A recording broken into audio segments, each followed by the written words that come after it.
Hello everyone. जैसा कि आप सभी लोगों का जो आपका सीआरपीएफ हेड कांस्टेबल का एग्ज़ाम है 22 फरवरी से शुरू हुआ था।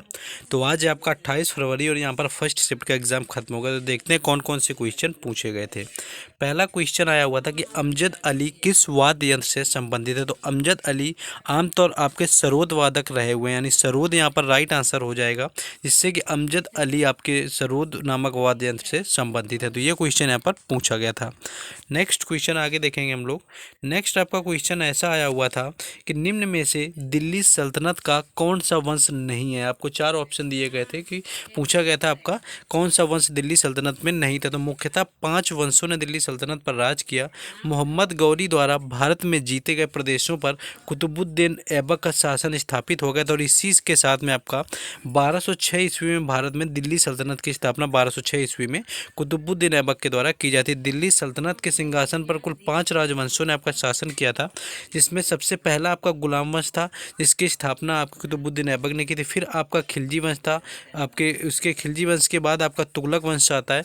तुगलक वंश के बाद में आपका सैयद वंश आता है और पांचवा आपका लोधी वंश। तो ये कुछ 5 वंश थे जो कि दिल्ली सल्तनत में आपके शासन किया हुआ था। इनके अलावा जो आपका ऑप्शन में गिवन होगा वो आपका वहाँ पर राइट आंसर था। तो लोधी वंश के बाद आपका मुगल साम्राज्य हो जाता है, क्योंकि 1526 में बाबर ने आकर के इब्राहिम लोधी को हराया था, जो कि लोधी वंश का अंतिम शासक था। तो उसके बाद वहाँ पर दिल्ली सल्तनत पर मुगल साम्राज्य का शासन हो गया था। तो ये क्वेश्चन यहाँ पर पूछा गया था।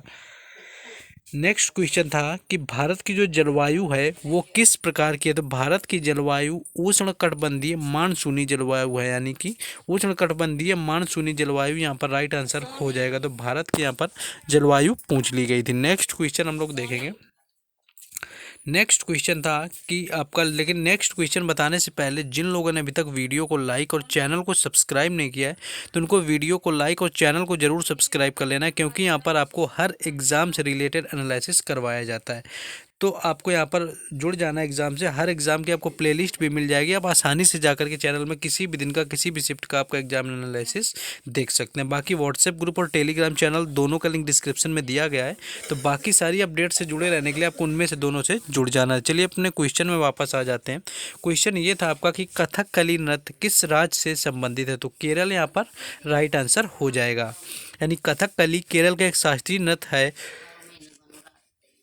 जो कथकली नृत्य है संगीत है और यह अतीत की कहानियाँ सुनाती, खासकर भारतीय महाकाव्यों की और अपने प्रदर्शन की बारीकियों से आपको के बारे में आपका कथकली होता है। तो यहाँ पर जो कथकली से रिलेटेड आपका ये पूछ लिया गया था। तो भारत में कुल 8 शास्त्रीय नृत्य है और 8 शास्त्रीय नृत्यों में से एक आपका कथकली भी आता है। तो ये यहाँ पर क्वेश्चन आपका पूछा गया था। नेक्स्ट क्वेश्चन आगे देखेंगे हम लोग। नेक्स्ट एक आपका कुछ प्रधानमंत्री कौशल विकास योजना से आया हुआ था कि अवधि कब तक बढ़ाई गई है या आपकी कब शुरू हुई थी। तो इस क्वेश्चन में थोड़ा सा डाउट है, तो जिन लोगों का एग्जाम था बताएंगे। तो इस योजना का जो संचालन है आपका 2016 से लेकर के 2020 तक प्रधानमंत्री कौशल विकास योजना 2.0 का संचालन किया गया था। अब सरकार द्वारा प्रधानमंत्री कौशल विकास योजना 3.0 लॉन्च की गई और प्रधानमंत्री कौशल विकास योजना 3.0 को लागू किया जाएगा, जिसके तहत यहाँ पर 8 लाख युवाओं को इस योजना का लाभ प्राप्त होगा। तो ये क्वेश्चन यहाँ पर ऐसा कुछ पूछा गया था। नेक्स्ट क्वेश्चन हम लोग देखेंगे। नेक्स्ट एक क्वेश्चन ये था कि लावड़ी जो नृत्य है वो आपका कितने प्रकार का होता है या कौन कौन से प्रकार इनमें से हैं। आपको क्योंकि पेपर थोड़ा लेवल डिफिकल्ट हो रहा है, स्टेटमेंट्स टाइप के क्वेश्चन आ रहा है। आपको 4 यहाँ पर बता दिए जाते हैं, 4 आपको स्टेटमेंट दे दिए जाएंगे कि आपको कौन सा सही है, पहला दूसरा पहला तीसरा, ऐसा कुछ मतलब पूरा स्टेटमेंट बना के दे रहा है। जीके काफ़ी टफ हो रहा है। तो लावड़ी जो नृत्य है कितने प्रकार का होता है पूछा जाए, तो लावड़ी नृत्य आपका निर्गुण लावड़ी एक होता है और दूसरा आपका श्रृंगारी लावड़ी होता है। यानी ये 2 प्रकार का आपका मुख्यतः नृत्य होता है, इसमें निर्गुणी और श्रृंगारी आपका होता है। नेक्स्ट देखेंगे हम। नेक्स्ट आपका डूरंड कप का भी इसी तरह का कुछ क्वेश्चन पूछा गया था कि डूरंड कप जो हुआ था आपका कब हुआ, कहाँ पर हुआ, किसने जीता। उसी हिसाब से आपको मैच करने के लिए दिया हुआ था कि इनमें से कौन सा गलत है। तो बेंगलुरु एफसी ने आपका जीता हुआ है डूरंड कप। अगर जीतने से आपका रिलेटेड पूछा गया था तो डूरंड कप का विजेता बेंगलुरु एफसी रहा है और पहली बार इसने जीता हुआ है। खिताबी मैच के बाद कप्तान सुनील छेत्री ने ट्रॉफी उठाई हुई। मुकाबला काफ़ी रोमांचक हुआ। बेंगलोर एफसी ने आपके रविवार को करीबी फाइनल मैच में मुंबई सिटी एफसी को 2-1 से हराकर आपका डूरंड कप जीत लिया था। तो मुंबई को इसमें हराया गया था आपका। नेक्स्ट क्वेश्चन हम लोग देखेंगे। नेक्स्ट डे का क्वेश्चन था कि इनमें से कौन सा संपत्ति का मूल अधिकार नहीं है, कौन सा मूल अधिकार नहीं है। तो यहाँ पर आपको मूल अधिकारों के अंतर्गत जो आपका संपत्ति का अधिकार है वो मूल अधिकारों की श्रेणी से हटा दिया गया है, जिसे कि वर्तमान में कानूनी अधिकार की श्रेणी में रखा गया। तो मौलिक अधिकार आपका मूल अधिकार पूछा गया था, तो उसमें संपत्ति का अधिकार वर्तमान में मूल अधिकार में आपका नहीं आता। वही समानता का आपके अधिकार की बात करें तो 14 से 18 है, स्वतंत्रता का अधिकार 19 से 22, शोषण के विरुद्ध अधिकार 23 से 24 और आपका धार्मिक स्वतंत्रता से जो अधिकार है 25 से 28 होता है। तो ये कुछ आपके अधिकार होते हैं।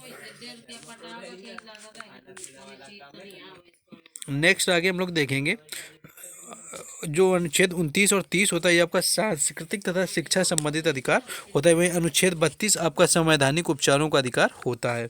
नेक्स्ट आपका वही बताया कि जो आपका नावनी नृत्य पूछा गया था कितने प्रकार का है। नेक्स्ट आगे हम लोग देखेंगे कुछ भारत नेपाल से संबंधित आया हुआ था कि जो भारत नेपाल शांति तथा मैत्री संधि है वो किस वर्ष हुआ था। तो भारत नेपाल जो शांति तथा मैत्री संधि है तो भारत नेपाल आपका ये हुआ था, इसके बीच में आपको 31 जुलाई 1950 को आपको काठमांडू में हस्ताक्षरित करी गई थी। यह एक अंतर्राष्ट्रीय संधि है जिसके अंतर्गत दोनों देशों के संबंध निर्धारित किए गए थे। इसके अनुसार दोनों देशों की सीमा एक दूसरे के नागरिकों के लिए खुली रहेंगी और उन्हें एक दूसरे के बिना रोक टोक रहने और काम करने की अनुमति होगी। यह संधि दोनों देशों के बीच में गहरा मित्रता का आपका संबंध स्थापित कर रही है। नेक्स्ट क्वेश्चन देखेंगे। नेक्स्ट आपका पूछा गया था आगे क्वेश्चन कि जो शांति स्वरूप भटनागर पुरस्कार है वो 2023 में किसे दिया गया है। तो ये आपका विज्ञान एवं प्रौद्योगिकी से आपका जुड़ा हुआ पुरस्कार होता है शांति स्वरूप जो भटनागर पुरस्कार है, और जिससे कि आपका अर्थात जैविक विज्ञान जैसे है, जैविक विज्ञान के साथ आपका रसायन विज्ञान, वायुमंडल, महासागर, इंजीनियरिंग विज्ञान यानी इन सारे क्षेत्र से रिलेटेड आपका दिया जाता है। नेक्स्ट आगे आपका देखेंगे। नेक्स्ट क्वेश्चन आपका था नेक्स्ट क्वेश्चन आगे, हाँ ये आपका एक मानसून से रिलेटेड क्वेश्चन आया हुआ था कि कौन सा है। तो किसी क्षेत्र का मानसून उसकी जलवायु पर निर्भर करता है, लेकिन भारत के संबंध में यहाँ की जलवायु जो है आपकी उष्णकटिबंधीय है और यह मुख्यतः आपकी दो प्रकार की हवाओं को संभावित करते हैं, उत्तर पूर्वी और दक्षिण पूर्वी। और ये क्वेश्चन एक शायद आपका पूछा गया था कि प्रधानमंत्री किसान कल्याण योजना का समय कब तक बढ़ाया गया है। तो प्रधानमंत्री गरीब कल्याण अन्न योजना के तहत गरीब परिवारों को मुफ्त में राशन उपलब्ध कराया जाता है, जिसे 2020 से कोरोना काल में शुरू किया गया था और 2022 तक यहाँ पर बढ़ा दिया गया था। तो ये क्वेश्चन आपका कुछ पूछा गया था। पर वहीं पृथ्वीराज चौहान का आपका शासन काल पूछ लिया गया था कि पृथ्वीराज चौहान कब से कब तक चला था। तो 1178 से लेकर के 1192 तक, जिन्हें आमतौर पर पृथ्वीराज चौहान कहा जाता है, चौहान वंश के राजा थे। उन्होंने वर्तमान में उत्तर पश्चिमी भारत में पारंपरिक चौहान क्षेत्र में आपका सपाल दक्ष पर शासन किया हुआ था। तो यहाँ पर आपका पूछा गया था। तो ये कुछ क्वेश्चन थे जो आपके 28 फरवरी फर्स्ट शिफ्ट में सीआरपीएफ हेड कांस्टेबल एग्जाम में पूछे गए। तो जिन लोगों ने अभी तक वीडियो को लाइक, चैनल को सब्सक्राइब नहीं किया तो उनको कर लेना है। बाकी व्हाट्सएप ग्रुप और टेलीग्राम चैनल दोनों का लिंक डिस्क्रिप्शन में दिया हुआ है। बाकी मिलते हैं नेक्स्ट वीडियो में। जय